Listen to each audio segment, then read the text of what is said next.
வாங்க தலித் அமைப்புலாம் வாங்க சேர்ந்து போய் ஒரு விஷயத்தை முன்னெடுப்போம்னு அவர் எப்பவும் முன்னெடுத்தது கிடையாது. வாங்க ஜனநாயக சக்தியெல்லாம் வாங்க, இது தலித் பிரச்சனையா சுருங்கிடக்கூடாது. திருமாவளவன் அவர்களுடைய பிரசன்ஸ் இருந்திருக்கணும்ல அப்படிங்கிற ஒரு பார்வை வந்து பல ஜனநாயக சக்திகளே கேட்கிறாங்கல்ல. இங்க பிரசன்ஸ் தானே இருந்துச்சுங்க. அதுல இதுக்கு முன்னாடிலாம் அவர் கூட்டணிக்காக சைலண்டா போயிட்டாரு அல்லது அங்க உட்கார்ந்துக்கிட்டு இங்க வராம இருந்துட்டாருன்னு ஒரு சான்று சொல்லுங்க.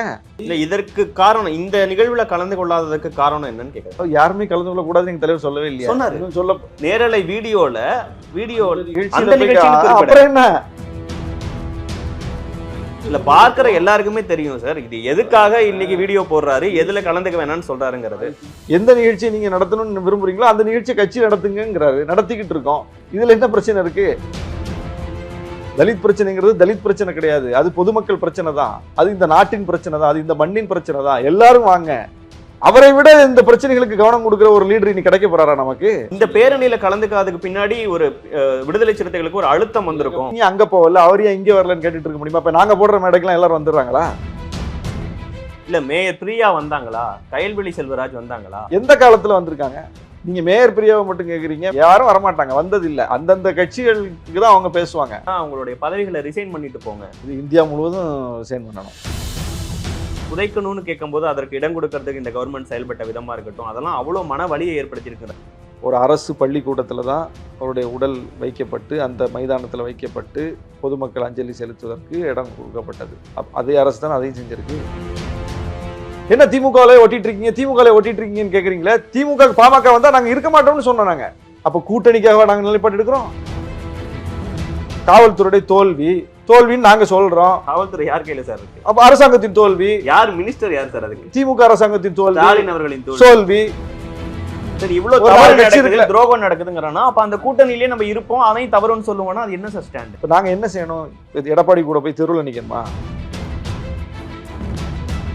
அதான் நான் சொல்றேன், இங்கேயாவது எம்பி சீட்டு தான். பிஜேபிக்கு போனா மினிஸ்டர் சீட்டு 3 முறை 4 முறை டெல்லியில ஆள் அனுப்பிட்டாங்க. இப்பவும் இந்த ஆட்சி அமைந்த பிறகு டிஎம்கே ஐடிவிங்க சேர்ந்த பல பேர் பண்ணாங்க. டிஎம்கே ஐடிவிங்க சார்ந்தவங்க ரவுடின்னு அவரை முத்திரை குத்துனாங்கிறத பாரஞ்சித் குற்றச்சாட்டம். நீங்க ஒரு கட்சி அபிஷியலா செய்யறது தான் அந்த கட்சிகிட்ட போய் கேட்க முடியும். எவனோ கும்பலா அந்த கட்சி ஆதரவாளர் ஒரு 4 பேர் இணையத்துல உட்கார்ந்து குறைக்கிறத போய் அந்த கட்சிகிட்ட போய் நம்ம போய் பேச முடியுமா? இவ்வளவு விஷயத்த நீங்க குறிப்பிடுறீங்க, ஆனா நீங்க பெரிதும் மதிக்கக்கூடிய ஒரு பத்திரிகையாளர் சமீபத்துல ஒரு பேட்டி கொடுத்திருக்காரு. அந்த வீடியோக்கள் மட்டும் உங்களுக்கு திமுக எதிராக எவனுமே பேசக்கூடாதா? இல்ல நான் கேட்கறேன், இது என்ன புத்தி இது? இல்ல திமுக எதிர்த்து பேசக்கூடாதான்னு கேட்கறாரு. அவரே பேசிட்டு தானே இருக்காரு. அவர் மேல அதிமுக தான் வழக்கு போட்டது, ஜெயலலிதா தான் வழக்கு போட்டாங்க. திமுக ஆட்சியில் எதுவும் அவர் மேல வழக்கு இருக்கா? 35 ஆண்டு கால களப்போராட்ட அனுபவம் உள்ளவர், எல்லா பிரச்சனைகளுக்கும் போய் போராடினவர். அவர் பேச்சுல தடுமாற்றம், அவர் உடல் மொழியில தடுமாற்றம். அவரை விட உங்களுக்கு அதுல எதுவும் ஐடியா இருக்கா?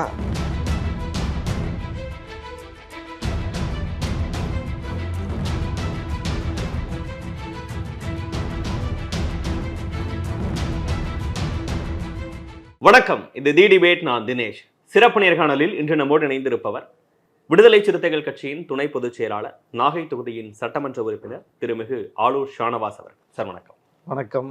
பகுஜன் சமாஜ் கட்சியின் தமிழக தலைவராக இருந்த ஆம்ஸ்டாங் படுகொலைக்கு நீதி கேட்டு நீலம் ஃபவுண்டேஷன் சார்பாக பாரஞ்சித் ஒரு பேரணியை முன்னெடுத்து விடுதலை சிறுத்தைகள் கட்சி ஏன் கலந்துக்கல? பாரஞ்சித் எங்களுடைய உற்ற தோழர், திரைத்துறையில ஒரு மிகப்பெரிய வீச்சை ஏற்படுத்தியவர். ஒடுக்கப்பட்ட விளிம்புநிலை மக்களினுடைய அரசியலை, நம்முடைய ஆளுமைகளை, நம்முடைய குறியீடுகளை காட்சிப்படுத்தி தமிழ் சினிமாவில் ஒரு மிகப்பெரிய தாக்கத்தை ஏற்படுத்தியவர். நீலம் ஃபவுண்டேஷன் ஒன்றை உருவாக்கி அதன் மூலம் எளிய மக்களின் கலைகளை அரங்கேற்றக்கூடியவர். வானம் திருவிழா நடத்தி அதில் கண்டுகொள்ளப்படாத கலைஞர்களை மேடையேற்றியவர். அவருடைய எல்லா நிகழ்வுகள்லையும் விடுதலை சிறுத்தைகள் பங்கேற்றிருக்கிறோம். குறிப்பாக நான் தொடர்ச்சியாக அந்த நிகழ்வுகளில் பங்கேற்றிருக்கிறேன். எங்கள் தலைவர் ஒருபோதும் ஏன் நீங்கள் ரஞ்சித்து கூட போய் நிற்கிறீங்க, அவருடைய மேடையில் ஏறுறீங்க, சில நிகழ்வுகளில் திருமாவளவன் அவர்களுமே கூட ரஞ்சித் அவர்களோட இருந்தார் அப்படின்னு எங்கள்கிட்டையும் கேட்டதில்லை. தலைவரை போய் நின்று ஆரத்தழுவி, எனக்கு 2 பிள்ளைகள் இருக்கிறார்கள், ஒருவர் ரஞ்சித்து, இன்னொருத்தர் மாரி செல்வராஜ், 2 பிள்ளைகளில் யாரை நீங்கள் தேர்வு செய்கிறீங்கன்னு கேட்டால் நான் எப்படி ஒருத்தரை சொல்ல முடியும்னு ஊடகங்களில் பதிவு செஞ்சுருக்காரு. இந்த அளவுக்கு ஒரு நல்லுறவு, அவங்க வளர வேண்டும் என்கிற ஒரு நல்லெண்ணம் எங்கள் தலைவர்கிட்ட இருக்குது. எங்கள் தலைவர் ஒரு தாயுள்ளம் கொண்டவர், ஒரு தாயுள்ளம் கொண்ட தலைவர். அவர் எல்லாரையும் அரவணைக்கணும், எல்லாரோடும் இணைந்து பயணிக்கணும், எல்லாரும் வளரணும். நம் கருத்துக்கள் பல வடிவங்களில் பேசப்படணும், பல இடங்கள்ல நம் கருத்துக்கள் வந்து எழுந்து வரணும் அப்படின்னு நினைக்கக்கூடியவர். தொண்டர்களை உருவாக்க நான் கட்சி நடத்தவில்லை, தலைவர்களை உருவாக்க கட்சி நடத்துகிறேன்னு சொல்லக்கூடிய ஒரே தலைவர் அவர்தான். எந்த மேடையாக இருந்தாலும், எந்த நிகழ்வாக இருந்தாலும் அதை ஒரு அரசியல் வகுப்பாக நடத்தி அரசியலை பயிற்றுவிக்கக்கூடிய ஒரு தலைவர் எங்க தலைவர். எல்லாருக்கும் தெரியும், இவ்வளோ விவரணைகள்லாம் நான் செய்ய வேண்டியதில்லை. அப்படிப்பட்ட ஒரு தலைவர் ஆம்ஸ்ட்ராங் அவர்களுடைய படுகொலை தொடர்பாக எழுந்த சர்ச்சை குறித்து ஒரு நேரலையில பேசுறாரு. அதுல எந்த நிகழ்ச்சியும் அவர் குறிப்பிட்டு சொல்ல, அது எந்த அந்த நீங்க சொல்ற நேரலை என்னைக்கு நடந்தது, அதற்கு அடுத்த நாள் என்ன நிகழ்வு நடக்க இருந்தது, அதில் விடுதலை சிறுத்தைகள் கட்சி கலந்து கொள்ளுமா கலந்து கொள்ளாதா அப்படிங்கிற ஒரு எதிர்பார்ப்பு உங்க கட்சியின் தொண்டர்களுக்கு இருந்திருக்கும். அதற்கு முன்னாடி நான் நேரலையில பேசும்போது சில பேர் கூலிக்கு காசு வாங்கிட்டு சில நிகழ்வுகளை நடக்கிறாங்க. இல்ல நல்லா கேளுங்க நீங்க. சில பேர் கூலிக்கு காசு வாங்கிக்கிட்டு சமூக வலைதளங்களில் நம் கட்சிக்கு எதிராக, நம்முடைய தலைமைக்கு எதிராக, நம்முடைய கருத்துக்கு எதிராக அவதூறு பரப்பி கொண்டிருக்கிறார்கள் அப்படின்னு சமூக வலைதளங்களில் விடுதலை சிறுத்தைகளை குறிவைத்து, திமுக கூட்டணியை குறிவைத்து அவதூறு பரப்புகிறவர்களை திமுகவை எதிர்ப்பதை விட விடுதலை சிறுத்தைகள் எதிர்ப்பதை நிறைய பேர் பண்ணிக்கிட்டு இருக்காங்க. அப்படிங்கிறதெல்லாம் நோக்கம் என்ன? திமுக கூட்டணியில விசிக ஒரு வலிமையான கட்சியா நாங்க இருக்கிறோம். இன்னைக்கு வந்து வெற்றி பெற்று அங்கீகாரம் பெற்றிருக்கிறோம். அடுத்த கட்ட நகர்வை நாங்க அடைந்திருக்கிறோம். இது இன்னைக்கு பல பேருக்கு எரிச்சலை ஏற்படுத்தி இருக்கு. ஆனா ஒரு சமூக வலைத்தளங்கள்னு மட்டுமே சொல்லலையே. நீங்க போய் எந்த நிகழ்ச்சிகளையும் கலந்துக்க வேணாம், உங்களுக்கு ஏதாவது நடத்தணும்னு இருந்ததுன்னா விடுதலை சிறுத்தைகள் சார்பா நாம நடத்துவோம். இருந்திருக்கிறா, நடத்தணும்லாம் இல்ல, நடத்திக்கிட்டே இருக்கிறோம். ஆம்ஸ்ட்ராங் அவர்கள் படுகொலை செய்தி கேட்ட உடனேயே அந்த களத்துக்கு போன தலைவர் யாரு? செல்வ பெருந்தகை போனாரு, விடுதலை சிறுத்தைகள் கட்சியின் தலைவர் திருமாவளவன் அவர்கள் போனாரு, பல முக்கிய தலைவர்கள் போனாங்க. முதல் நாள்ல இருந்து, முதல் நொடியில இருந்து இருந்தவர் இந்த இறுதி சடங்கு வரைக்கும் முழுமையா நின்று அது வந்து மாற்றுக்கருத்தை செய்து கொடுத்தது யாரு? எங்க தலைவர் தான். அங்க இருந்து வெறுமனே இறுதி சடங்கோட முடிச்சுக்கிட்டு அதோட அவர் போகல. அந்த படுகொலை தொடர்பான கருத்துக்களை வெளிப்படுத்தினவரும் அவர் தான். உண்மையான குற்றவாளிகளை கண்டுபிடிக்கணும்னு அங்க இருந்தே குரல் கொடுத்தவரும் அவர் தான். சரி, உண்மையான குற்றவாளிகள் வந்து கண்டுபிடிக்கணும்னு சொன்ன பிறகு இன்னைக்கு எவ்வளவு பெரிய நெட்வொர்க் அதுக்கு பின்னாடி இருக்கு இப்படிங்கிற விஷயம் இன்னைக்கு வெளிப்பட்டு கொண்டிருக்கிறது அல்லவா? இதை முதல்ல சொன்னது யார்? அவர் தானே. அப்போ இந்த ஆட்சியில வந்து படுகொலை நடந்துருச்சுன்னு சொன்னோன்னே அதை மறைக்கிற மாதிரி அவர் எதுவுமே சொல்லலையா? வெளிப்படையா தன்னுடைய கருத்தை போட்டு உடைச்சிருக்காரு. தலித் தலைவர்களுக்கு பாதுகாப்பு இல்லைன்னு சொல்லியிருக்காரு. அப்ப இன்னைக்கு நீங்க பேரணி நடத்தி தோழர் ரஞ்சித் அவர்கள் எதையெல்லாம் சொன்னார்களோ, பகுஜன் சமாஜ் கட்சி என்னெல்லாம் சொல்லுதோ அந்த கருத்தை ஏற்கனவே முதல்ல சொன்னது எங்க தலைவர் தான். இப்ப இவங்க கூட்டணியில இல்லாம சொல்றாங்க, கூட்டணியில இருந்து நாங்க சொல்லியிருக்கோம். அப்ப கூட்டணியில இருந்தாலும் கூட்டணியில் இல்லாமல் சொல்லக்கூடியவர்களின் கருத்தை கூட்டணியில் இருந்தே சொல்லியிருக்கிறோம். இதுல என்ன சமரசம் இருக்கு? இல்ல, அந்த நிகழ்வுக்கு முன்னாடி நான் நேரலையில அப்படி பேச வேண்டிய அவசியம் என்னன்னு கேட்க. எங்க கட்சி குறித்து அவதூறு வரும்போது சில அற்பர்கள் அப்படிங்கிற வார்த்தைகளை, ஆமா, யாருன்னு அவர் சொல்லல. அப்புறம் யார் பேரையும் நீங்க அதுக்கு வந்து பிராண்ட் பண்றீங்க. நீங்க அதுக்கு இவரைத்தான் சொன்னார்னு சொல்றீங்க. அப்படி யாரையும் சொல்லவே இல்லையா? நாங்க இல்ல, நான் பாரஞ்சித் அவர்களை குறிப்பிட்டார் நான் சொல்லவே கிடையாது. எந்த இடத்தையும் நான் அப்படி கேள்விக்கே இடம் இல்லையா? இல்ல, அப்படி ஒரு நிகழ்வுக்கு முன்னாடி நாள் ஒரு நேரலையில இப்படி பேசுறாரு. நீங்க போய் இந்த மாதிரி யாரும் கலந்துக்கிற நிகழ்ச்சிகள்ல கலந்துக்க வேண்டாம். நிகழ்வுக்கு முன்னாடி நாள் இல்ல, அந்த அவர் பேசுவதற்கு முன்னாடி நடந்த நிகழ்வுக்காக அவர் அப்படி பேசுறாரு. அதற்கு முன்னால ஆம்ஸ்ட்ராங் அவர்கள் படுகொலையில இருந்து அந்த எங்க தலைவர் பேசுற அந்த நொடி வரைக்கும் விசிகவை குறிவைத்து இந்த படுகொலையோடு திமுக கூட்டணியை வந்து பொருத்தி செய்யப்படுகிற அவதூறு கருத்துக்களுக்கு ஒரு ஃபுல் ஸ்டாப் வைக்கக்கூடிய அளவில் அவர் பேசுறார். அடுத்த நாள் நடக்கக்கூடிய நிகழ்ச்சிக்காக அது பேசினாருன்னு அதுக்கு பொருள் கிடையாது. போங்கன்னு போவாதுன்னு சொல்றதுக்கு அவருக்கு உரிமை இருக்கு. ஆனா அவர் அப்படி எதுவும் சொல்லலை. அவர் வந்து நம்ம நிகழ்ச்சி நம்ம நடத்துவோம், ஏற்கனவே நடத்திக்கிட்டு இருக்கோம். ரவிக்குமார் அண்ணா நாடாளுமன்ற அலுவலகத்திலேயே அங்க விழுப்புரத்துல நிகழ்ச்சி நடத்தியிருக்காரு, இரங்கல் கூட்டம் நடத்தியிருக்காரு. தமிழ்நாடு முழுவதும் நடத்தியிருக்காங்க. நான் உங்களுக்கு எடுத்து காட்டுறேன். இன்னும் நடத்திக்கிட்டு தான் இருக்கிறோம். தமிழ்நாடு முழுவதும் இரங்கல் கூட்டம் நடக்குது. எங்க தலைவர் தான் போய் சிஎம் பார்த்து இந்த விசாரணை எப்படி வந்து வெளிப்படைத்தன்மையா நடக்கணும், இதுல எவ்வளவு தீவிரமா இருக்கணும் அப்படிங்கிறத வலியுறுத்தினவரும் அவர் ஒரு ஆள் தான். வேற யாரும் போய் அப்படிலாம் பேசல. யார் போய் பேசினா சிஎம் சொல்லுங்க? இந்த விஷயத்துக்காக முதலமைச்சரை பார்த்து பேசுனது யாரு? திருமாவளவன். இந்த விஷயத்தை போட்டு உடைச்சது யாரு? திருமாவளவன். பாதுகாப்பு இல்லைன்னு சொன்னது யாரு? திருமாவளவன். அப்புறம் என்ன நீங்க காம்ப்ரமைஸ் பண்ணிட்டாரு, அமைதியாயிட்டாரு. அதுல வந்து இன்னும் உரிய குரல் கொடுக்கிறவரா இருக்காரு, இல்ல வந்து ரஞ்சித் அவர்களுடைய செயல்பாடுகள்ல, இல்ல ஆம்ஸ்ட்ராங் அவர்களுக்கு நீதி வேணும்னு நினைக்கிற ஒரு பேரணியில விடுதலை சிறுத்தைகளும் கலந்துக்கிட்டா இன்னும் அது வீரியமா அரசுக்கு போகும்ல. அது ரஞ்சித் அவர்கள் தன்னிச்சையா அறிவிச்சிருக்கிறாரு. நீலம் பண்பாட்டு மையத்தின் சார்பில் அழைப்பு வந்திருக்கா இல்லையா கேளுங்க.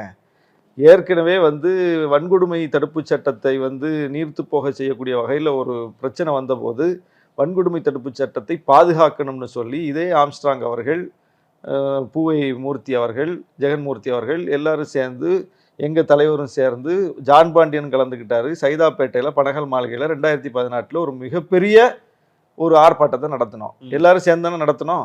அப்போ அந்த ஒரு விஷயத்தை முன்னெடுக்கும் போது எல்லாரையும் கலந்து எல்லாரும் சேர்ந்து இதை செய்வோம்னு ஒரு முன்னெடுப்பு எடுக்கும்போது எல்லாரும் சேருவாங்க. ஆனால் இது அப்படி செய்யப்படலை.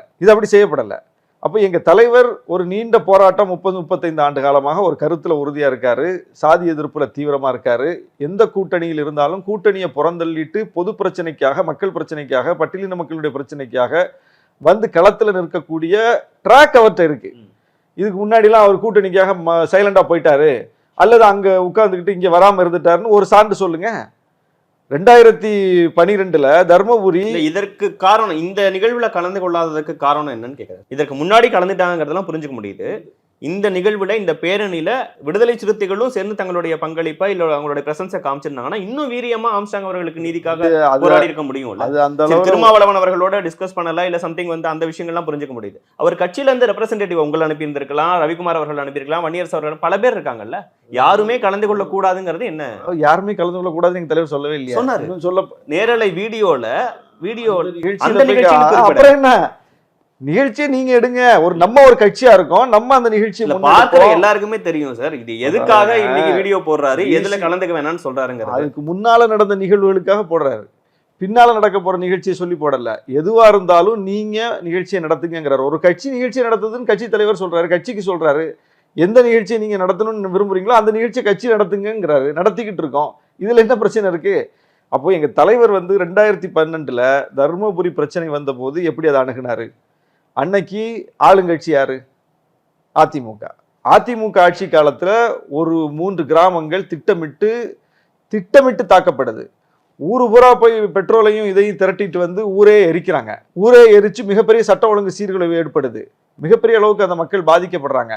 இளவரசன் திவ்யா அந்த காதலை முன்வைத்து இப்படிப்பட்ட ஒரு பிரச்சனையை முன்னெடுக்கிறாங்க. அங்க ஒரு பெரிய பிரச்சனை வெடிக்குது. எங்க தலைவர் அதை எப்படி ஹேண்டில் பண்ணார்?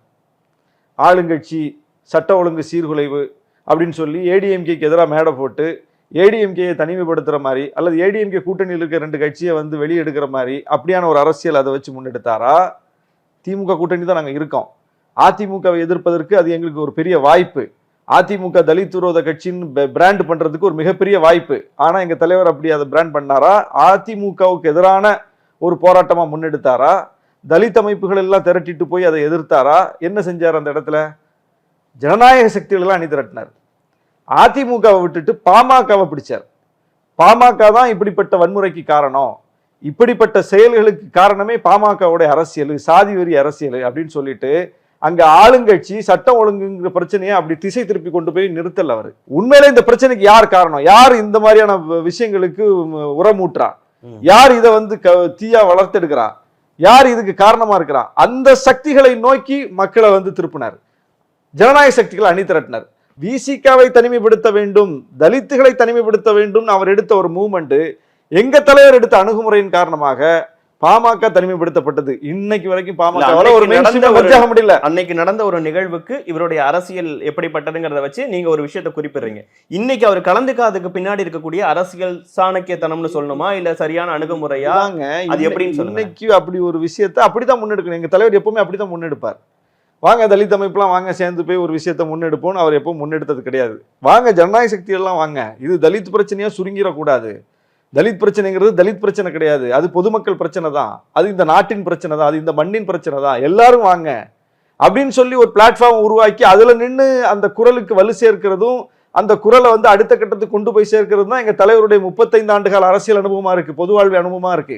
அப்போ அவர் ஒருத்தர் இருக்கும் போது இந்த பிரச்சனையில அவருக்கு வந்து எந்த முரண்பாடும் இல்லைங்கும் போது அவரை முன்னிறுத்தி நீங்க செய்யலாம்ல. அவரை விட இந்த பிரச்சனைகளுக்கு கவனம் கொடுக்கிற ஒரு லீடர் இன்னைக்கு கிடைக்க போறாரா நமக்கு? இல்ல யாரை முன்னிறுத்துறோங்கிறத தாண்டி என்ன இஷ்யூவை முன்னிறுத்துறோங்கிறது முக்கியம். இஷ்யூ முன்னிறுத்த தான் சொல்றேன், இஷ்யூ தானே நமக்கு முன்னிறுத்தப்படணும். இப்ப இஷ்யூவை முன்னிறுத்தப்படணும்னா நீங்க வந்து எல்லாரையும் அதுல வந்து ஒரு தேசிய கட்சியோட மாநில தலைவர், ஒரு தலித் தலைவர், அவரு வந்து வெட்டி கொலை செய்யப்படுறாருங்கிறதுக்காக நியாயம் தேடி ஒண்ணு பண்றாங்க. அப்படிங்கும் போது அதுல வந்து திருமாவளவன் அவர்களுடைய பிரசன்ஸ் இருந்திருக்கணும்ல அப்படிங்கிற ஒரு பார்வை வந்து பல ஜனநாயக சக்திகளே கேட்கிறாங்கல்ல. இங்க பிரசன்ஸ் தானே இருந்துச்சுங்க. அதுல அந்த படுகொலை செய்யப்பட்ட அந்த நொடியில இருந்து அந்த களத்துல நின்னது யாரு? நான் தான் கேட்கிறேன். வேற யாராவது இருந்தாங்களான்னு இந்த பேரணியில கலந்துக்காததுக்கு பின்னாடி ஒரு விடுதலை சிறுத்தைகளுக்கு ஒரு அழுத்தம் வந்திருக்கும். பல அமைப்புகள் போராட்டம் நடத்துவாங்க. பகுஜன் சமாஜ் கட்சி போராட்டம் நடத்தும், நீலம் பண்பாட்டு மையம் போராட்டம் நடத்தும், யார் வேணாலும் போராட்டம் நடத்துவாங்க. ஒவ்வொருத்தருக்கும் போராட்டம் நடத்தக்கூடிய உரிமை இருக்கு. ஏன் எங்க போராட்டத்துக்கு அவர் வரல, அவர் போராட்டத்துக்கு நீங்க வரலன்னு கேட்கறது எப்படி சரியா இருக்கும்? விசிக்கே நாங்க அதை அட்ரஸ் பண்றோமா இல்லையான்னு தான் நீங்க பார்க்கணுமே தவிர, நீங்க அங்க போகல அவர் ஏன் இங்க வரலன்னு கேட்டுட்டு இருக்க முடியுமா? இப்ப நாங்க போடுற மேடைக்கெல்லாம் எல்லாரும் வந்துடுறாங்களா? நாங்க போடுற மேடைக்கு வர்றவங்க எல்லாரும் போய் நீங்க அங்க போகல நீங்க கேட்டு என்னைக்கு விவாதம் பண்ணிருக்கீங்களா? இது என்னது? யார் எங்க போகணும் எங்க வரணுங்கிறத அந்த கட்சி முடிவு பண்ணணும், அந்த தலைமை முடிவு பண்ணணும். இன்னும் ஸ்ட்ரென்தன் ஆகிறது தான் நான் சொல்றேன். இன்னும் ஸ்ட்ரென்தன் ஆகிறதுக்கான வேலையை தான் 2012 எங்க தலைவர் செஞ்சார். அந்த ஃபார்முலா ஏன் இன்னைக்கு கடைபிடிக்கப்படல? அப்ப நீங்க அந்த கோணத்துல கேளுங்க. அப்படின்னா பாரஞ்சித் அவர்கள் பேசும்போது அவர் குறிப்பிட்ட சில விஷயங்கள், ஏன் அண்ணனே எனக்கு எதிராக முன்னிறுத்த யார் முன்னிறுத்துறா? யாரு முன்னிறுத்துறாங்க நீங்க சொல்லுங்க. நீங்க தான் பாக்குறவங்க தான் சொல்லணும் அவர் யாரை சொல்றாரு, யாரை முன்னிறுத்துறாங்க. அப்படிலாம் யாரும் இங்க யாரையும் முன்னிறுத்தல. அதுதான் சொல்றேன். எங்க தலைவர் அப்படி எந்த தலித் தலைவர்களுடைய பேரையும் சொல்லி இதுவரைக்கும் அவருடைய 35 வருஷ வாழ்க்கையில பொது வாழ்க்கையில விமர்சிச்சதே கிடையாது. என்னைக்காவது அவர் வந்து சக தலித் அமைப்புகளை விமர்சிச்சு கேட்டிருக்கீங்களா? ஒரு நாளைக்கு எதிர்க்கை மேடையில எந்த தலித் தலைவர்களாவது குறைத்து மதிப்பிட்டு பார்த்து பார்த்திருக்கீங்களா? அது அவருடைய பண்பே கிடையாது. அப்படியெல்லாம் அவர் வந்து பேசவே மாட்டார். எல்லாரையும் சேர்த்துக்கிட்டு போறது அப்படிங்கிறத விட நம்ம களத்துக்கு மக்களை நோக்கி போவோங்கிற கான்செப்ட் அவர் அன்னையிலிருந்து இன்னைக்கு வரைக்கும் அதில் உறுதியா இருக்காரு. அவர் மக்களை நோக்கி போயிட்டே இருக்காரு. அதுக்காக வந்து கூப்பிட்டாங்கன்னா, ஒரு நிகழ்ச்சிக்கு அழைப்பு கொடுத்தாங்கன்னா, எல்லாரும் சேர்ந்து செய்வோம்னு யாராவது வந்தாங்கன்னா அதுலேயும் போய் கலந்துருக்காரு. அதுக்கு தான் நான் சொன்னேன், எல்லா ஜனநாயக சக்திகளையும் அணிதிரட்டி போராட்டம் நடத்தணும், மக்களை நோக்கி போகணுங்கிற கான்செப்ட்ல உறுதியா இருந்து அதில் பயணிக்கிறவர் தான். வன்கொடுமை தடுப்பு சட்டம் தொடர்பாக ஆம்ஸ்ட்ராங் அவர்கள் வந்து அழைத்த போது எல்லாரும் சேர்ந்து ஜெகன்மூர்த்தி அவங்க நம்ம ஜான் பாண்டியன் எல்லாரோடையும் சேர்ந்து மேடை ஏறினார், போராட்டத்தை நடத்தினார். அதுக்கும் சான்று இருக்கு. எதுக்கும் சான்று இல்லாம இல்ல. ஆம்ஸ்ட்ராங் அவர்கள் வந்து எல்லா விஷயங்களையும் எங்க தலைவரோட பகிர்ந்துக்கிட்டு வரும்போது அதுலயும் எங்க தலைவர் சேர்ந்து தான் பயணிச்சிருக்காரு. இல்ல நான் வரமாட்டேன் அப்படின்லாம் சொல்லல. பாரஞ்சித் பேசும்போது அண்ணனை எனக்கு எதிராக நிறுத்த பாக்குறாங்கிற வார்த்தை, அண்ணன் உங்களை ஒரு நாள் நாங்க விட்டுற மாட்டோம் அப்படிங்கிற வார்த்தை, இதெல்லாம் அப்ப ஏதோ ஒரு விஷயம் நடந்திருக்குங்கிறது தானே அவர் வெளிப்படுத்த. எதுவுமே நடக்கல. அவர் எந்த அடிப்படையில எந்த புரிதல் அப்படி சொன்னாருன்னு தெரியல. அவரு அது அவர்கிட்ட தான் கேட்கணும். ஆனா எங்க தலைவர் அப்படி வந்து தம்பி பா ரஞ்சித் அவர்களை நாங்க இதா பாக்குறோம் அப்படின்லாம் அவர் எங்கேயும் சொல்லலையே. அவரு சொல்றாரு உங்களை நாங்க இதரா பார்க்கலன்னு. எங்க தலைவர் அப்படி பார்க்கவே இல்லையா? அந்த பேச்சுக்கே இடம் இல்லையே. அந்த மேடையில அந்த விளக்கம் கூட தோழர் ரஞ்சித் கொடுத்துருக்க வேண்டாம். ஏன்னா இங்க அப்படி ஒரு விஷயமே கிடையாது. அப்படி இருந்திருந்தா நாங்கெல்லாம் அப்படி பயணிச்சிருக்கவே வாய்ப்பு இல்லை. அவரே வந்து இவர் மேடையில வந்து நின்று இவரை ஊக்கப்படுத்தியிருக்க வாய்ப்பு இல்லை.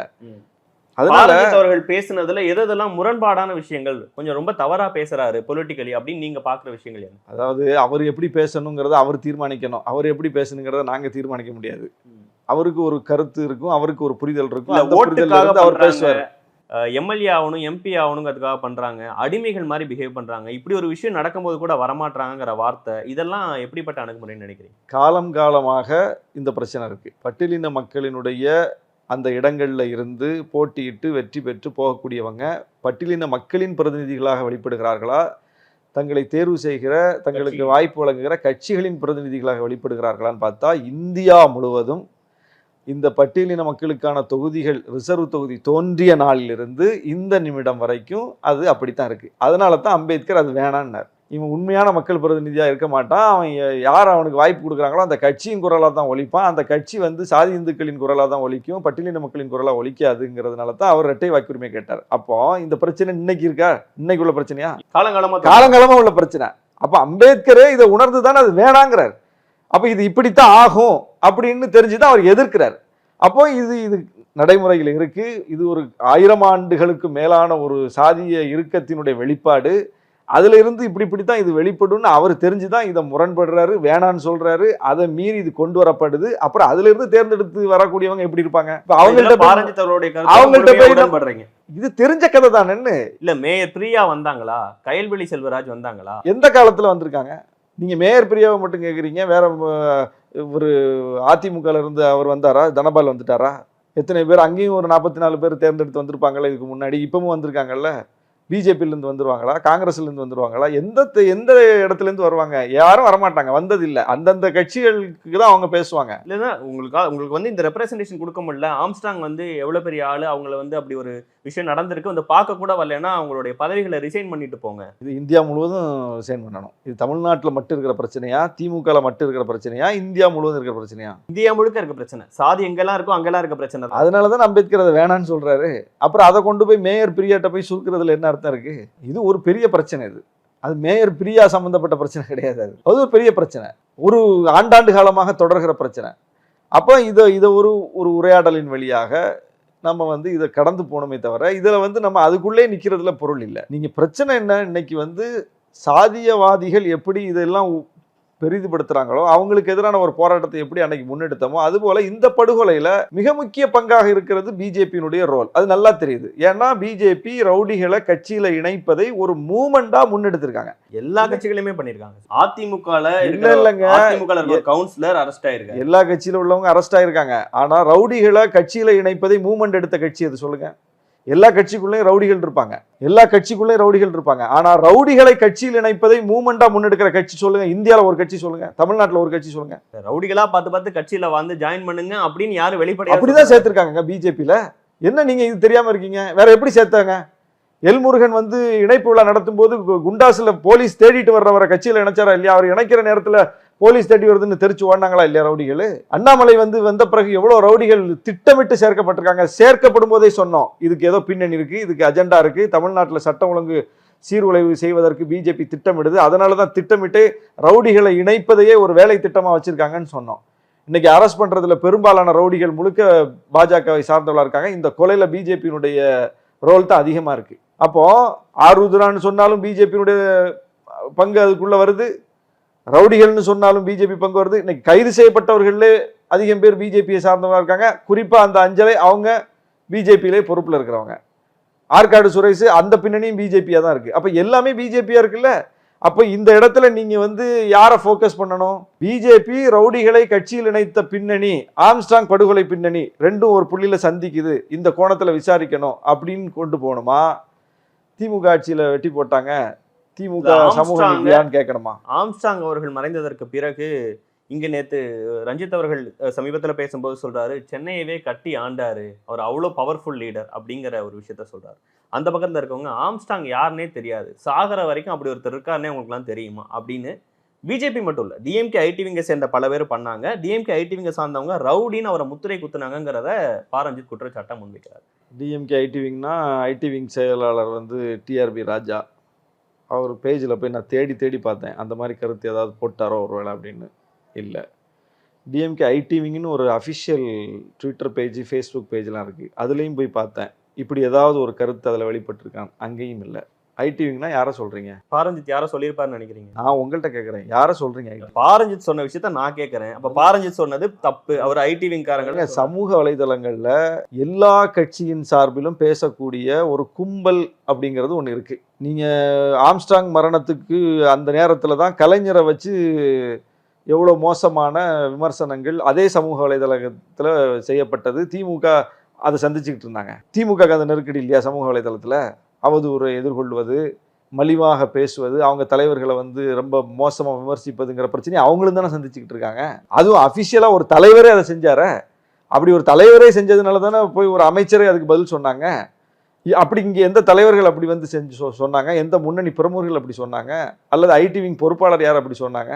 சமூக வலைதளங்கள் இப்போ எங்கள் தலைவரே அதனால தானே சொன்னார், உஷாரா இருங்க, நம்ம பெரிய கும்பல் ஒன்று நம்மளை வந்து இப்படி அவதூறு பரப்பிட்டு சுத்திக்கிட்டு இருக்குன்னு வேதனைப்பட்ட எங்க தலைவரே அந்த பிரச்சனையை தானே சந்திச்சுக்கிட்டு இருக்காரு. இந்த பிரச்சனை யார் சந்திக்கல? அப்படி அது டிஎம்கே ஐடிவிங் செயலாளர் போட்டாரா இல்ல அபிஷியல் டிஎம்கே பேஜ்ல இருந்து போட்டாங்களான்னு கேட்டு நம்ம வந்து அந்த விஷயத்துல இருந்து விலகி போக முடியாது. விலகியே போகல. இந்த பிரச்சனை எல்லாரும் ட்வீட்டை போடுறவங்க திமுகவை தொடர்ந்து ஆதரிக்கிறவங்க, அவங்களோட ட்வீட்டை பல நேரங்கள்ல நீங்க சொல்ற ஐடிவிங் செக்ரட்டரியா இருக்கட்டும் இல்ல வந்து பல மினிஸ்டர்ஸா இருக்கட்டும் ரீட்வீட் பண்ணிருக்காங்க. அப்படியான அப்படி இந்த கருத்து எதையும் அவங்க ரீட்வீட் பண்ணல. அப்ப இதுல உடன்பாடு இல்ல அவங்களுக்கு இல்லன்னு அர்த்தம், இது அவங்க செய்யலன்னு அர்த்தம், இது அவங்க ஊக்கப்படுத்தலன்னு அர்த்தம். நீங்க ஒரு கட்சி அபிஷியலா செய்யறது தான் அந்த கட்சிகிட்ட போய் கேட்க முடியும். எவனோ கும்பலா அந்த கட்சி ஆதரவாளர் ஒரு 4 பேர் இணையத்துல உட்கார்ந்து குறைக்கிறத போய் அந்த கட்சிகிட்ட போய் நம்ம போய் பேச முடியுமா? இவங்க எல்லாம் செஞ்சிருக்காங்க பாருங்க என்ன. அப்படி பார்த்தா நம்மள்ட்ட அதே மாதிரி கேட்பாங்க, எல்லாத்தையும் தான் கேட்க முடியும். அந்த மாதிரி அது சமூக வலைதளங்கள்ல ஒரு கும்பல் செய்யக்கூடியதை வச்சு நம்ம ஒரு கருத்தை நம்ம சொல்ல முடியாது. ஒரு கட்சி அந்த மாதிரி ஏதாவது பேசியிருக்காங்களான்னா அந்த கட்சியை பிடிச்சு நம்ம கேட்கலாம், ஏன் இப்படி சொன்னீங்க அப்படின்னு. சமூக வலைதளத்துல வர்றதெல்லாம் வச்சு நீங்க ஒரு அரசியல் முடிவு எடுக்க முடியுமா? திமுக தொடர்ந்து தலித்துகளுக்கு எதிரா இருக்கு அப்படிங்கிற ஒரு பார்வையை இந்த ஆம்ஸ்ட்ராங் விஷயத்துல இருந்து மறுபடியும் மீண்டும் அது ஒரு பிரச்சாரமா இல்ல ஒரு முக்கியமான விஷயமா பேசிட்டு இருக்காங்க. அப்படி இருக்குன்னு நினைக்கிறீங்களா? இல்லை, இப்போ ஆம்ஸ்ட்ராங் படுகொலை விஷயத்தை எடுத்துக்குவோம். படுகொலை செய்யப்பட்ட உடனே இந்த ஆட்சியில் இப்படி ஒரு படுகொலை நடந்துருச்சு, தலித்துகளுக்கு பாதுகாப்பு இல்லை, கைது செய்யப்பட்டவர்கள் யாரும் உண்மையான குற்றவாளிகள் இல்லை அப்படின்னு சொல்லி திருமாவளவன் அவர்கள் எங்கள் தலைவரே சொல்லிட்டார். சிபிஐ விசாரணை வேணுங்கிற கருத்து முன்வைக்கப்பட்டது. பிஎஸ்பி அதை வலிமையாக வச்சாங்க. இப்போ சிபிஐ விசாரணை வேணுமான்னு தோழர் ரஞ்சித்துட்டே செய்தியாளர்கள் கேட்குறாங்க. அவர் என்ன சொல்கிறாரு? இது சரியான விசாரணை போயிட்டு இருக்குன்னு நினைக்கிறோம், இதில் ஏதாவது சரியா நடக்கலைன்னா அடுத்த கட்டம் நாங்கள் என்ன பண்ணுவோம்னு யோசிப்போம்னு சொல்கிறோம். அதான ஸ்டாண்டு. பிசிகே ஸ்டாண்ட் என்ன இப்போ? சிபிஐ விசாரணை அப்போ என்ன, அவர் போராட்டம் நடத்தி அவர் என்ன கருத்தை சொல்றாரோ அதை தான் முதலமைச்சரை பார்த்து நாங்க அந்த கருத்தை சொல்றோம். ரெண்டும் ஒரு புள்ளியில தானே சந்திக்குது. என்ன முரண்பாடு இருக்கு இதுல? இல்ல, இங்க தலித்களுக்கு பாதுகாப்பு இல்லாத சூழல் இருக்கான்னு கேட்கிறேன். இந்தியா முழுவதும் இருக்கு, காலங்காலமா இருக்கு. அதை மாற்றுவதற்கும் அதிலிருந்து இந்த சாதிய சமூகத்திலிருந்து இந்த மக்களை விடுவிப்பதற்குமான நீண்ட போராட்டத்தை தான் நம்ம நடத்திக்கிட்டு இருக்கோம். ஒரு பொது தொகுதியில திருமாவளவன் அவர்கள் நிக்கிறாரா அப்படிங்கிற கேள்வியை சீமான் அவர்கள் கேட்கிறாரு. நீங்க குறிப்பிட்ட சிதம்பரம் பொது தொகுதி இல்லையா? சிதம்பரத்துல பொது தொகுதி இல்லையா? சிதம்பரத்துல ஓட்டு போட்டவங்க எல்லாம் பொதுமக்கள் இல்லையா? இல்ல, இந்த நாடாளுமன்ற தேர்தலே ஒரு பொது நாடாளுமன்ற தொகுதி வேணும்னு விடுதலை சிறுத்தைகள் கட்சி கேக்குது, அதை திமுக கொடுக்கல. சட்டமன்றத்துல 2 தொகுதி கொடுத்தாங்க, 2 பொது தொகுதி எம்எல்ஏ. அவர் மீன் பண்றது திருமாவளவன் அவர்களே நிக்கணும்னு நினைக்கிறாருன்னு நினைக்கிறேன். அது திருமாவளவன் முடிவு செய்யணுங்க. சீமானியா முடிவு செய்யறாரு. அதை எந்த தொகுதியில நிக்கணும், எங்க போட்டியிடணும்னு எங்க தலைவர்லாம் முடிவு பண்ணணும். போட்டியிடுறவர் முடிவு பண்றாரு. அப்போ தனி தொகுதியில நிக்கிறாங்கன்னா தனி தொகுதியில நிக்கிறது குற்றமா, தனி தொகுதியில நிக்கிறது இழிவா, தனி தொகுதியில நிக்கிறது தவறா, என்ன சொல்ல வர்றீங்க?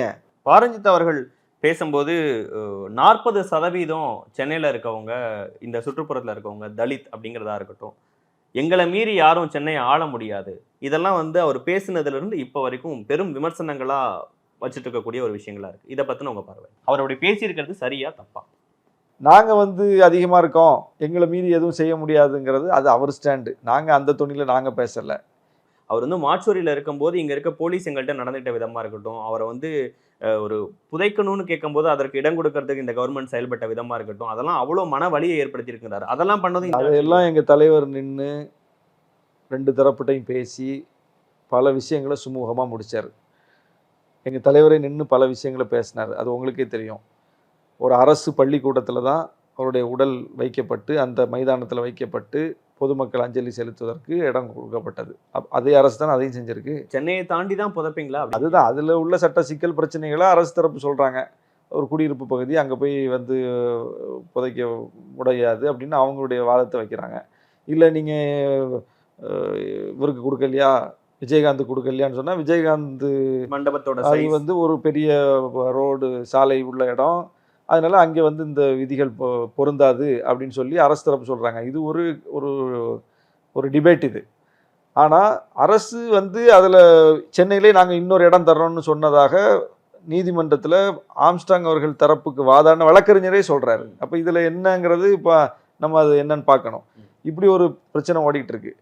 அரசு இன்னைக்கு இந்த கொலை வழக்கை விசாரிக்கிற விதம், தொடர்ச்சியாக இதில் என்னென்ன நெட்வொர்க் இருக்குங்கிறத இவ்வளோ வேகமாக கொண்டு இன்னைக்கு நம்ம கண்ணு முன்ன நிறுத்தி இருக்கிற விதம், இன்னும் அதில் தீவிரம் காட்டக்கூடிய விதம், இது வரவேற்கத்தக்கது. இன்னும் யார் யார் அதில் தொடர்பில் இருக்காங்கன்னு அரசு எந்த விதமான ஒளிவு மறைவின்றி இந்த விசாரணை முடுக்கிவிட்டு நடத்தணுங்கிறது நம்ம கோரிக்கை. இன்னைக்கு சிபிஐ விசாரணையே தேவையில்லை, இதுவே எங்களுக்கு திருப்தி தருது, இதுவே எப்படி போகுதுன்னு பார்ப்போம் அப்படின்னு அவங்களே போராடக்கூடியவங்களே சொல்லக்கூடிய ஒரு நிலைமை இருக்கு இல்லையா? அப்ப இது ஒரு பாசிட்டிவ் தானே. தலித் அமைப்புகளே இங்க பல கூறுகளா பிரிச்சு வச்சிருக்காங்க. 3 சாதியா பிரிச்சு அவங்களாம் ஒன்னா சேர முடியாம ஒரு இடத்தை ஏற்படுத்தியிருக்காங்க. தனித்தொகுதிகள்ல நம்ம எல்லாம் சேர்ந்தே ஏன் நிக்க கூடாது அப்படிங்கிற டோன்ல ஒண்ணு பேசுறாரு. அதை அவர் முயற்சித்து பார்க்கலாமா? யாரும் ஒன்றும் தடையா ஒன்றும் இல்லையா அதுக்கு? ஆம்ஸ்ட்ராங் அவர்கள் ஏற்கனவே அதை செஞ்சுக்கிட்டு தானே இருந்தாரு, யாரும் அதை தடுக்கலையே. தமிழ்நாடு முழுவதும் கேண்டிடேட் போட்டார. இப்போ இந்த நடந்து முடிந்த நாடாளுமன்ற தேர்தலையும் அவர் தனித்து போட்டிட்டு இருக்காரு, எல்லா இடமும் கேண்டிடேட் போட்டிருக்காரு. யார் தடுத்தா? யார் அதுக்கு குறுக்க நிற்கிறாங்க? யார் அதை விமர்சிக்கிறாங்க? யாரும் விமர்சிக்கலையே, யாரும் அதுக்கு குறுக்க நிக்கலையே. அந்த முயற்சி ஒரு பக்கம் நடந்துகிட்டு தானே இருக்கு. யார் அதை தடுத்தாங்க? இல்ல, அவர் சொல்றதெல்லாம் நடைமுறையில சாத்தியப்படுற விஷயம். என்ன நடைமுறையில ஏற்கனவே அது இருக்கு. என்ன நடைமுறையில சாத்தியமான்னு கேக்குறீங்க? நான் ஏற்கனவே நடைமுறையில அது இருக்குங்கிறேன். நான் கேட்கறது கொள்கை ரீதியா விடுதலை சிறுத்தைகள் அதுல இருந்து எந்த இடத்துல முரண்படுறீங்கன்னு கேட்கிறேன். விடுதலை சிறுத்தைகளுக்கு அதுல உடன்பாடு இல்லைங்க. நான் தான் சொல்றேன், எங்க தலைவர் வந்து மெயின் ஸ்ட்ரீம்ல மெர்ஜ் ஆகணுங்கிற போராட்டத்தை நடத்திட்டு இருக்காரு. வாங்க நாமெல்லாம் சேர்ந்து போகணும்னு சொல்றதுல அவருக்கு உடன்பாடு இல்லை. வாங்க எல்லாரும் சேர்ந்து அங்க போவோம்னு சொல்றாரு. அவருடைய பார்வை வேற, அவருடைய கோட்பாடு வேற, அவருடைய சிந்தனை வேற. அவர் ஒரு நீண்ட தூர பயணத்துக்கான ஒரு தலைவர். அவரை கொண்டு போய் நீங்க குறுக்க பாக்குறீங்க, அவரை குறுக்க முடியாது. அதனாலதான் இன்னைக்கு எல்லாரும் அவர் தலைமையை ஏற்றுக்கிட்டு வந்து வேளச்சேரி தீர்மானத்துக்கு பிறகு தலித் அல்லாதவர்கள்லாம் அந்த கட்சியில இணைந்து இன்னைக்கு வந்து இப்போ சட்டமன்ற உறுப்பினர்கள் பெறக்கூடிய இடத்துக்கு அந்த கட்சி வந்திருக்கோம். ஒரு பெரிய அடுத்த கட்ட நகர்வு. அம்பேத்கரியத்தை வந்து வெறுமனே தலித்துகள் மட்டும் பேசக்கூடிய நிலை போய் இன்னைக்கு தலித் அல்லாத ஜனநாயக சக்திகள் அம்பேத்கரியத்தை பேசக்கூடிய, உள்வாங்கக்கூடிய, எங்க ஒரு இடங்களுக்கு பரப்பக்கூடிய இடத்துக்கு நாங்க வந்திருக்கிறோம். இதெல்லாம் வந்து ஒரு பெரிய மாற்றம்ல. இதெல்லாம் யாரால வந்துச்சு? டெஃபினட்டா அவங்க கட்சி ஒரு எங்க தலைவர் தானே. எங்க தலைவர் அதை பேச அவருடைய கருத்துக்களால் ஈர்க்கப்பட்டு, அந்த தலைமையால் ஈர்க்கப்பட்டு தானே இன்னைக்கு எல்லாரும் வந்திருக்கிறோம். இந்த நேரத்துல இது ஒரு செழுமையடைந்த நிலை தானே. இதை இன்னும் பெருக்கல நம்ம பார்க்கணும். இவ்வளவு விஷயத்த நீங்க குறிப்பிடுறீங்க. ஆனா நீங்க பெரிதும் மதிக்கக்கூடிய ஒரு பத்திரிகையாளர் சமீபத்துல ஒரு பேட்டி கொடுத்திருக்காரு. அந்த வீடியோக்கள் மட்டும் உங்களுக்கு. திமுக எதிராக எவனுமே பேசக்கூடாதா? இல்ல நான் கேட்கறேன், இது என்ன புத்தி? இதுதாங்க பாசிசம். இல்ல திமுக எதிர்த்து பேசக்கூடாதான்னு கேட்குறாரு. அவரே பேசிட்டு தானே இருக்காரு. அவர் மேல அதிமுக தான் வழக்கு போட்டது, ஜெயலலிதா தான் வழக்கு போட்டாங்க. திமுக ஆட்சியில் எதுவும் அவர் மேல வழக்கு இருக்கா? எல்லாம் பேசிட்டு தானே இருக்காங்க. விமர்சிக்கக்கூடியவர்கள் விமர்சிக்கிட்டு தான் இருக்காங்க. அதே திமுக இப்படி விமர்சிக்கிறவர்களையும் கூப்பிட்டு கலைஞர் நிகழ்ச்சியில வந்து நடத்துறாங்க. அது இன்னொரு பக்கம் நடந்துகிட்டு இருக்கு. யார் பேசாம இருக்காங்க சொல்லுங்க? யார் பேசாம இருக்காங்க? விமர்சிக்கிறவர்கள் விமர்சிக்கிட்டு தான் இருக்காங்க. அவதூறு பேசக்கூடியவர்களுக்கு விடுதலை சிறுத்தைகளை டார்கெட் பண்றாங்கன்னு நினைக்கிறேன். அதுதான் எங்களுக்கும் புரியல. ஏன்னா இது சக்சஸ் கூட்டணி. இப்போ நாங்க என்ன செய்யணும்? எடப்பாடி கூட போய் தெருவில் நிற்கணுமா? என்ன செய்யணும்? இப்போ விசிகே இப்போ ஒரு அங்கீகாரம் பெறக்கூடிய இடத்துக்கு வந்திருக்கிறோம். இந்தியா கூட்டணியில ஒரு அம்பேத்கரிய முகமா இருக்கிறோம்.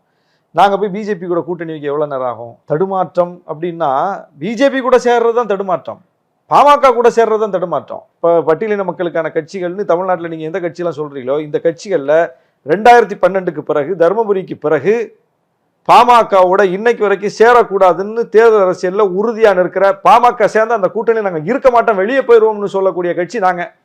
திமுக கூட்டணிக்கு அவங்க தான் திமுக கூட்டணி வெளியே போயிடுவோம்னு எங்கள் தலைவர் சொன்னாருங்க.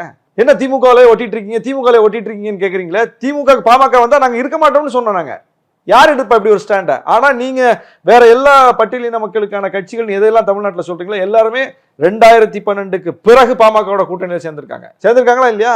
இப்ப பிஜேபி கூட்டணியில ஜான் பாண்டியனும் இருந்தாரு, பாமக இருந்துச்சு.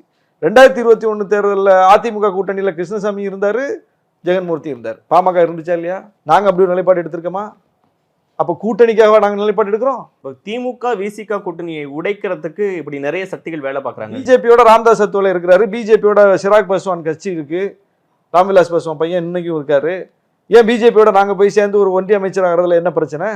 இன்னைக்கு சந்திரபாபு நாயுடுக்கு கேட்டதெல்லாம் கிடைக்குது, நிதிஷ்குமாருக்கு கேட்டதெல்லாம் கிடைக்குது, எங்க தலைவர் கேட்டது கிடைக்காதா? அது ஆதரவு கொடுத்துட்டு 3 முறை 4 முறை டெல்லியில ஆள் அனுப்பிட்டாங்க. இப்பவும் இந்த ஆட்சி அமைந்த பிறகு இப்பவும் அனுப்பிட்டு தான் இருக்காங்க, பேசிட்டு தான் இருக்காங்க. எங்க தலைவர் வந்து உறுதியா இருக்காரு. அப்ப பாமக பிஜேபி எதுக்கு வேணாங்கிறாரு? யாருடைய நலன்ல இருந்து வேணாங்கிறாரு? எதுக்கு அந்த ஸ்டாண்ட்? எதுக்கு? நீங்க வேற யாருமே அப்படி அந்த ஸ்டாண்ட் எடுக்கலையே. எல்லாரும் போய் சேரத்தானே செஞ்சீங்க. இப்ப சேர்ந்தவங்க எல்லாம் நீங்க வந்து பட்டியலின மக்களுக்கான துரோகிகள்னு அறிவிச்சிட்டீங்களா? சரி, இப்ப கள்ளக்குறிச்சி பிஜேபி இப்ப செய்யறது மாதிரி ஒரு பட்டியலின மக்கள் தானே அதிகமா. ஏங்க சட்ட ஒழுங்கு பிரச்சனைங்க காலங்காலமா இருக்காது. அது பட்டியலின மக்களை வந்து குடிக்க வச்சு இப்படி கண்டுபிடிக்க முடியல. எங்க தலைவர் அதான் சொன்னார், ராமஜெயம் கொலை வழக்கத்தை இன்னைக்கு வரைக்கும் கண்டுபிடிக்க முடியல. திமுக ஆட்சி வந்து 3.5 வருஷம் ஆகி போச்சு, கண்டுபிடிக்க முடியல.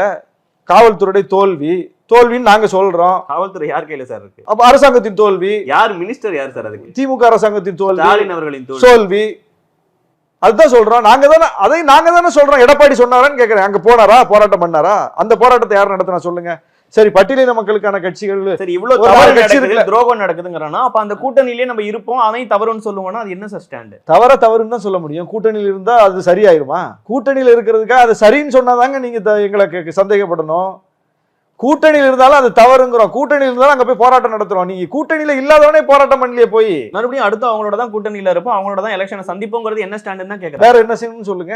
இப்ப வேங்கை வயலுக்கு வந்து இந்த ஆட்சியில தவறு நடந்துருச்சு, இந்த ஆட்சியால கண்டுபிடிக்க முடியல. எடப்பாடி தான் அங்க போய் நின்று அந்த பிரச்சனையை அட்ரஸ் பண்ணி ஒரு மிகப்பெரிய போராட்டத்தை முன்னெடுத்தாரு. இந்த விஷயத்துல திமுகவா அதிமுகன்னு கேட்டா அதிமுக தான். அதனால அதிமுக பக்கம் போங்கன்னு நீங்க சொல்லுங்க, நாங்க அதிமுக பக்கம் போறோம். வேங்கவேலுக்கு போல கள்ளக்குறிச்சிக்கு முதல்ல போனது யாரு? இன்னைக்கு வரைக்கும் போகாம இருக்கிறது யாரு? கள்ளக்குறிச்சிக்கு சட்டம் ஒழுங்கு பிரச்சனைனால எடப்பாடி போனாரு. பட்டியலின மக்கள் பிரச்சனைன்னு போனாரா? பாதிக்கப்பட்டது யாரு சார்? அங்க 66 பேர் செத்துருக்காங்க சார். அதுல எல்லா மக்களும் இருக்காங்க. எங்க தலைவர் போனாரு, நாங்க போனோமான்னு பாருங்க. நாங்க போனோம். வேங்கவேலுக்கு நாங்க தான் போனோம், கள்ளக்குறிச்சிக்கு நாங்க தான் போனோம். தமிழ்நாடு முழுவதும் எங்க சாதிய வன்முறைகள் நடந்தாலும் நாங்க தான் போறோமே தவிர வேற யாரும் வரல.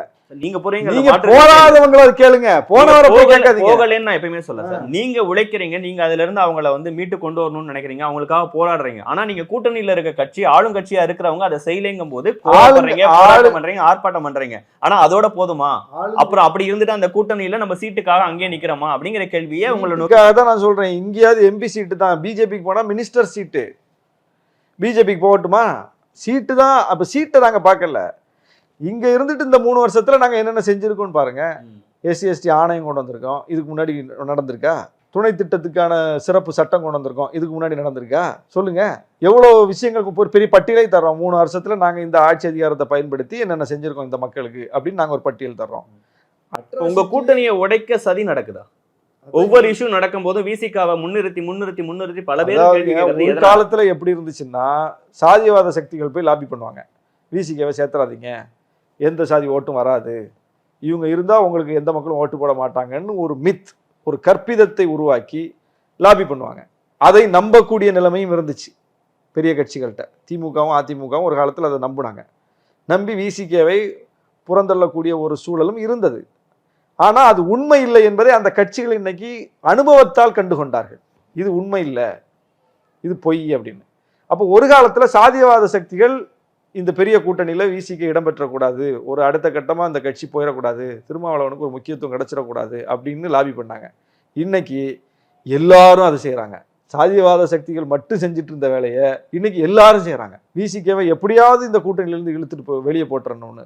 என்ன நீடு? ஏன் அதை திமுக கூட்டணில இருந்து விசிகாவை மட்டும் குறிப்பா வெளியே இருக்கணும்னு ஏன்? அதாவது கொள்கை சமரசம் செய்துட்டு யாரு கூட வேணாலும் சேரலாங்கிற கட்சி எல்லாம் இங்க பிரச்சனையே கிடையாது.